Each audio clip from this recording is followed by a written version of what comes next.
Okay. Salamat. Lunch? That is kung pwede ka. Malabo ba ang mata mo? Hindi ka mataba. I hope you wouldn't mind my saying so. But you're very charming. In fact, you're very pretty.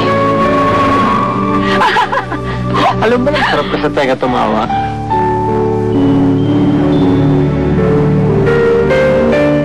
I love you.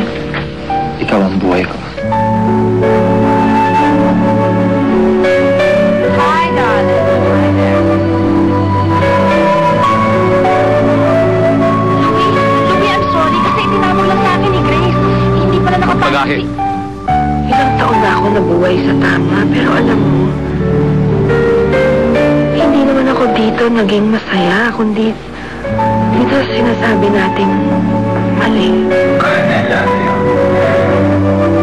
For every woman, there can only be one great love. Gusto ko lang sabihin na mahal kita. May asawa akong tao. May asawa ka rin. Pero tayo may pamilya. Please. Don't make me fall in love with you. I don't need a lover, Mr. Siwan. I will not be anybody's mistress.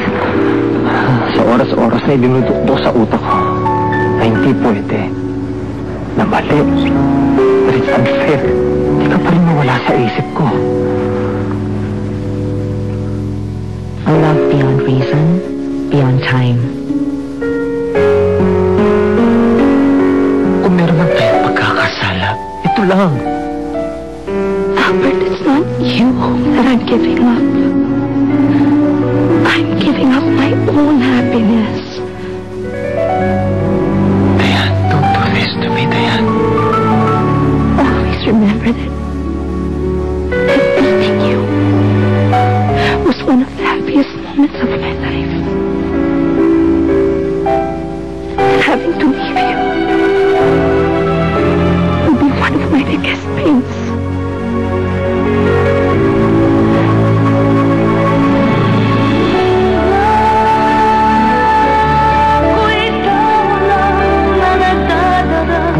So deep it tears you apart. A love so great the heart can never forget. For every woman, there can only be one great love.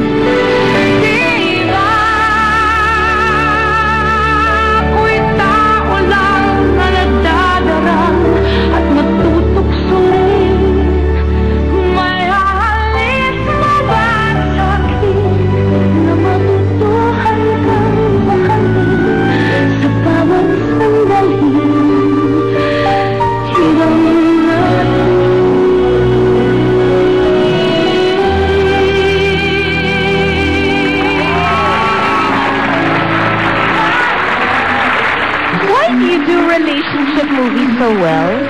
Have you had many relationships, Direk? Wala. Oo. Pero hingahan ako ng problema ng mga taong may problema sa relationships.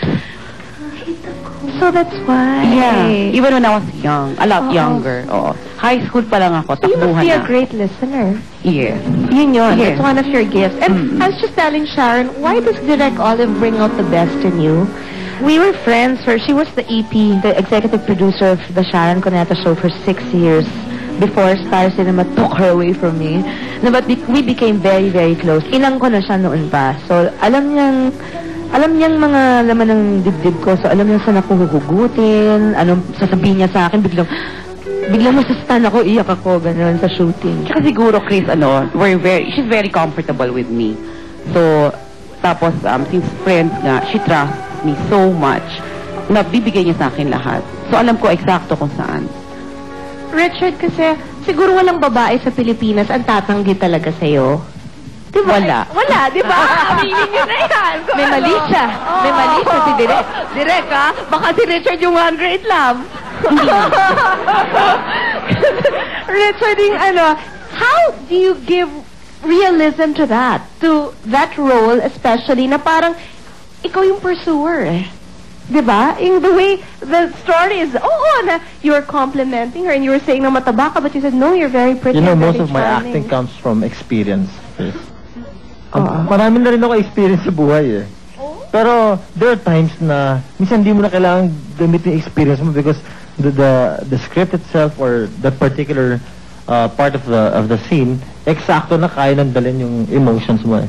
Actually, Chris, dito sa pelikula, like everybody sees that Richard Gomez has a certain image.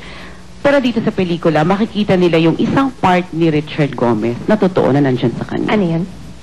Ganyan, pag pinanood mo. Ay, talaga.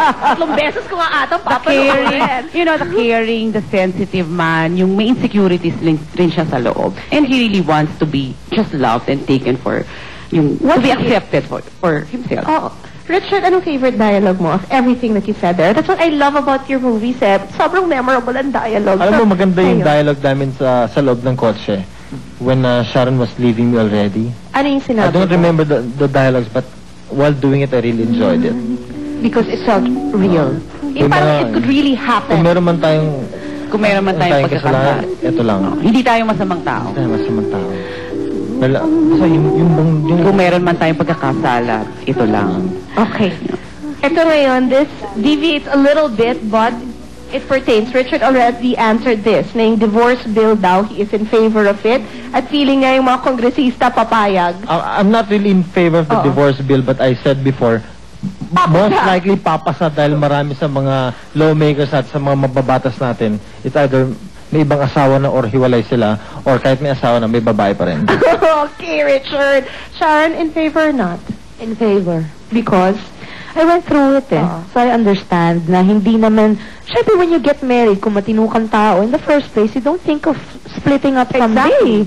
Eh, ang nangyayari ngayon, may law man o wala, kung gusto nila maghiwalay sila. So, mas komplikado kasi they can't move on with their lives. Direct? Kasi diba they say na kung may divorce nga, mababawasan ang infidelity because in the first place, a situation like this does not have to occur. Actually, nakakatakot, no, kung maaprubahan. But at the same time, ako naniniwala ko sa kasal, naniniwala ko sa graduhan ng kasal. Pero narito tayo at may realidad na maraming talagang naghihiwalay. Maraming hindi na talaga nagkakasundo. So, kawawa naman rin yung sitwasyon nila kung hindi na sila talaga po pwede. So, I am in favor. I think Richard said it best. Dun sa, based on the movie nga, one mistake does not equate na you are such a bad person. Yes, that's true. Ang isang po, okay, nag-agree tayong lahat. May advanced screening kayo, Sharon. Please invite everybody. Meron kami, mga kaibigan. Sa Glorieta po, on February 22, may advanced screening. Pero kasabay po nito, magpe-premiere din kami sa Mega Mall 9 and 10. Kailan naman? The same night. Okay. So, Mega Mall Cinemas 9 and 10. So, in-invite namin, Chris, yung mga tao. Yes, Tuesday, February 22. Come and watch Minsan Minahal Kita, February 22. There are phone numbers to call. For tickets to the premiere, 414-7822. That's Star Cinema. And the opening day, of course, sa mga paborito niyong sinehan is February 23. And the spouses here are actually Edu Manzano. And Angel Aquino. And of course, si Carmina is Carmina, my sis. And Sarah Soto. Anybody else? Rosemary Hill as the mother of Sharon. Okay. And well, we have Christine Hermosa and Marvin Agustin. Sila yung storytellers. Ang maganda lang talaga, I guess, dito is that ang tagal nating pinanagbikan na bumalik si Sharon at bumalik na ganito ka-sexy. At kasama pa niya si Richard. Dito? Kasama pa si Richard. So this is something that... Baka mahulog yung po natin dito. Who doesn't love a beautiful love story, diba? So if you want to... I don't think the movie, I think, wants you to feel good, but also wants you to question your views on loving, because as they say nga, love is a commitment. Please don't... Krista, I just want to make it clear, we are not glorifying adultery here. You have to watch the movie to see where it goes. And because there's a lot of pain involved. Yes. Diba? Kung may sarap, meron ding kalungkot. You are ready to make that lifelong commitment. Please don't go away. Magbabalik po kami. Ikaw na kung hirang bawat wala